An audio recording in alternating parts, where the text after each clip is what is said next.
All right, Brian, what do we got tonight? It's a special lightning round? Special lightning round indeed. Let's hit it. You listen to Arcand while you drive in your car.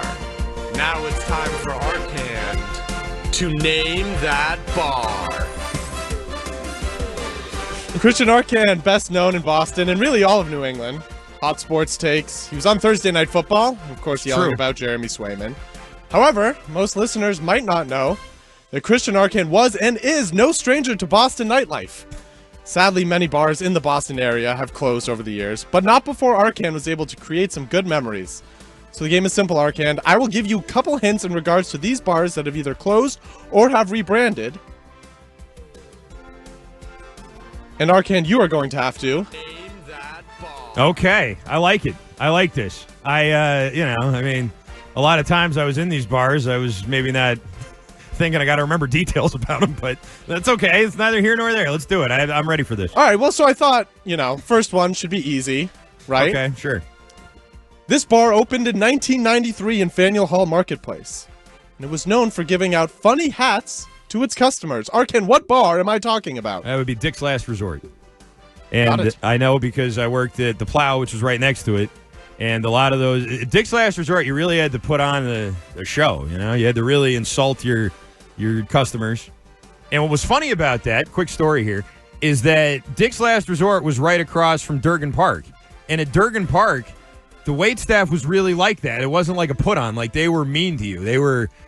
I remember going there with my parents, and I forget, my mom ordered me something like mac and cheese, and the waitress was like, your kid's going to get fat. They had problems, and they were angry people. It was great. It was great food, great environment, but they were mean, man. They were mean. And then Dick's opened up across from it, and they had this sort of kitschy, we're mean to you type of thing. And I don't know. I mean, it's long gone now, so I can say what I want about it, but I always thought that was a little like they were trying to be Durgan Park.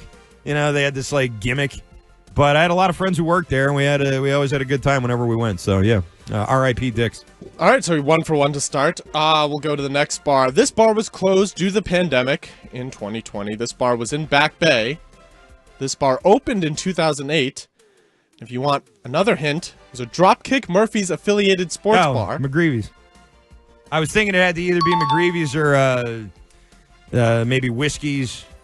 And Poorhouse was when I think Back Bay. Those are the ones I usually think of. But yeah, McGreevy's. I hung out there a lot. Louis C.K. did a stand-up set down in the basement there once. No joke. I wasn't there for it. But I had a friend who worked at McGreevy's. So part of the reason I wanted to do this is because I knew you would have a story behind all of these bars, too. I knew it wouldn't just be, oh, yeah, I've heard of that bar. I knew this bar. I knew you'd have a personal experience with each one of these. I had a friend who worked at McGreevy's, and my wife was running a half marathon, and she, bartended at McGreevy's in the back bar there. And she did it to raise money for her half marathon. So yeah, I have a story from McGreevy's. 2 for 2 so far. Let's see if you get this one. This bar was located on Newbury Street. First opened in 1970. Closed. Daisy Buchanan's. My parents met at Daisy Buchanan's. I'm not kidding. The reason why I'm here right now is because of Daisy Buchanan's. My mother was a cocktail waitress there. My dad used to come in. It was all these crazy Bruins in the 70s who were just completely out of control.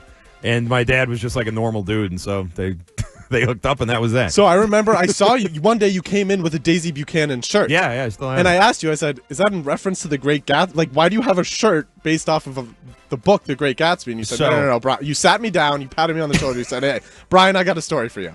Yeah, there was 3 places in Boston that were all owned by the same group, and they all had references to Great Gatsby. There was Zelda's in Allston, Great Scott. For F. Scott Fitzgerald and Daisy Buchanan's. Those were the 3 bars. One of them was a venue. Great Scott was a venue, but they were all 3 sort of in the same-ish area, and it was the same group. But yeah, the Bruins, I think Derek Sanderson and guys in the Bruins, they own Daisy's. And my mother used to work there back in college. So you're already 3 for 3. I only had 5 bars. Okay. But you know what? We're going to make you name all 5 of them. All right. Now this one, this is the toughest one, I think.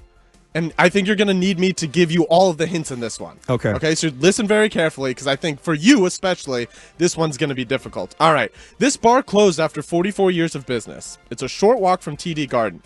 It serves sandwiches named after Boston athletes, such as, quote, the Bobby Orr, which was charbroiled steak tips and melted cheese on a braided roll. They also serve sandwiches such as the Larry Bird, which was a grilled chicken pesto panini. The bar is still there with a new name, And this new name actually rhymes with the old name.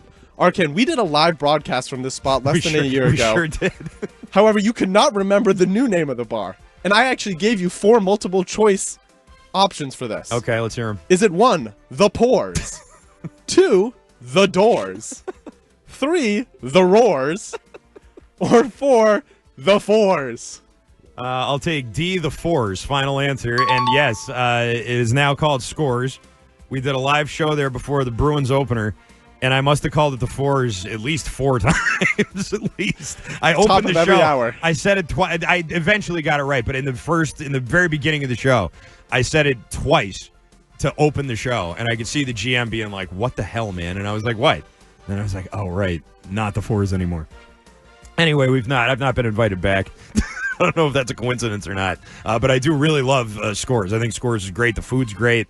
Great atmosphere, stuff on the wall. I think they did a really good job at that place. So, yeah, props to them. All right, 5th and final bar, and this was actually an Adam Jones suggestion. Okay. I ran this by a few people earlier in the day today. This bar was located on 353 Cambridge Street in Allston.